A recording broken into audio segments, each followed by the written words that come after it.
Um, it's true that a lot of people think I look very calm, but I mean, there's a battle inside. On the one hand, if you don't believe that what you want to do next is the most important thing in your life, you will not be able to do it as well as you should. But at the same time, at the end of it, you should be able to let go and kind of, just say, well, the result was what it was, but I gave my all, and now I shouldn't care too much. And you think, in the end, it's not that bad. It's only a tournament, and I try to diminish the importance of what I'm doing while I'm doing it.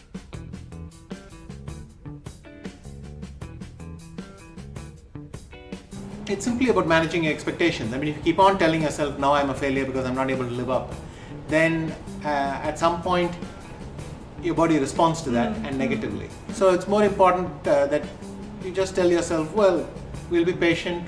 I'll keep trying. Without effort, nothing happens. But you have to see also that you're lucky that things have worked out overall, and it's just a bad patch and you ride it. I think you should enjoy the good moments and really enjoy them while they last, because they're very fleeting.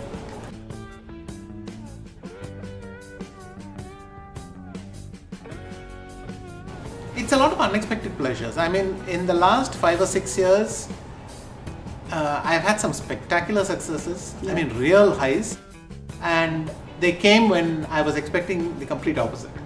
So the two easiest examples were when I was playing the candidates in 2014. I just lost my title. I was as low as it could be. But I dealt with it by simply telling myself, okay, none of this matters. I reset my goals very, very low. I briefly hesitated whether I even wanted to compete again. So I went there. In fact, I won the tournament. But you have to enjoy it very quickly, because within a day, you just take it for granted.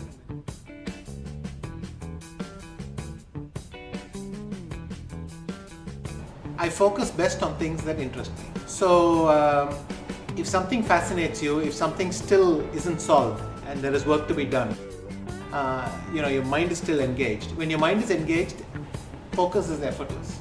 You can see this very easily. Somebody gives you a puzzle. Till you solve it, you can't get it out of your head, and you can't think of anything else. Whereas the same thing when someone tells you something that you find boring or without anything that engages you, you can't even follow the conversation. For me, focus is about, I try to find things that engage my attention. I try to learn new things, because old things cannot engage your attention for long. Even in chess, I need to learn new things all the time, because it'll help my focus. I'll concentrate better, my mind is sharper, it's solving problems better. Everything works better when you're fascinated by what you're doing. I don't do meditation for focus. I do meditation more to calm myself. So you'll start playing, then you'll make a mistake, you'll get slightly annoyed at yourself, and then your opponent will do something unexpected. So there's a lot of turbulence.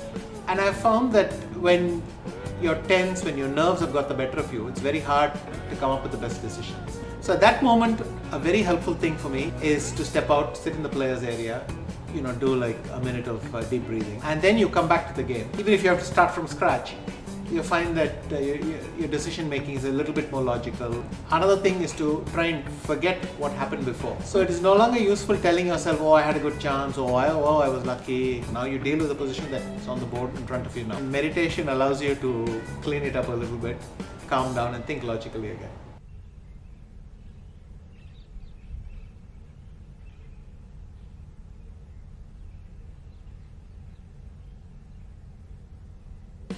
Actually, it's a brilliant question. It's very, very perceptive and observant. It's always been a concern in my career, but I have had comebacks before, tournaments where I start badly and then I pick up pace. Even when I have done a good job of recovery, I've often not won the tournament. So if I start badly, it really throws me off. And that has been true all through my life. All my successes of the last let's say 7-8 years, all my successes have been smooth from start to finish. So the more interesting question is, what do I do to deal with it? It's influenced my play, because one of the things I try very hard to do is to avoid getting off to a bad start.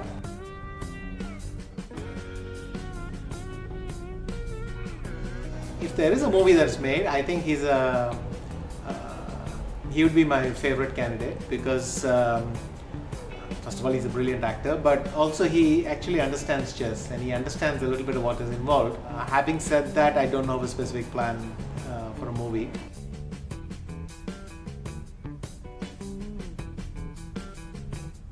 Thank you, that's very nice. I think for me the challenge right now is just seeing how long I can hold on, because he's right. The trend in chess is overwhelmingly towards youth. It has already been well over 10 years where I'm the oldest participant in almost every tournament I play in. But for me, it's almost like a challenge. I feel that I can do it. I feel that I can still compete.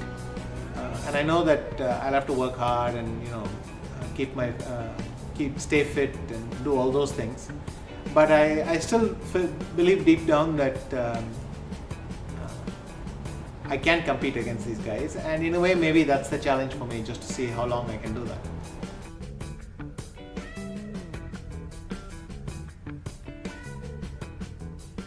Yes, I am planning something. We're working on something. There will be a sort of biography, but we're also trying to work it with lessons that I've learned. How, looking at my own career, how it evolved, how I adapted to the various changes, how the skill set of what you need keeps on changing, and how have I dealt with technology and the various cycles of that. I'll try to incorporate it too.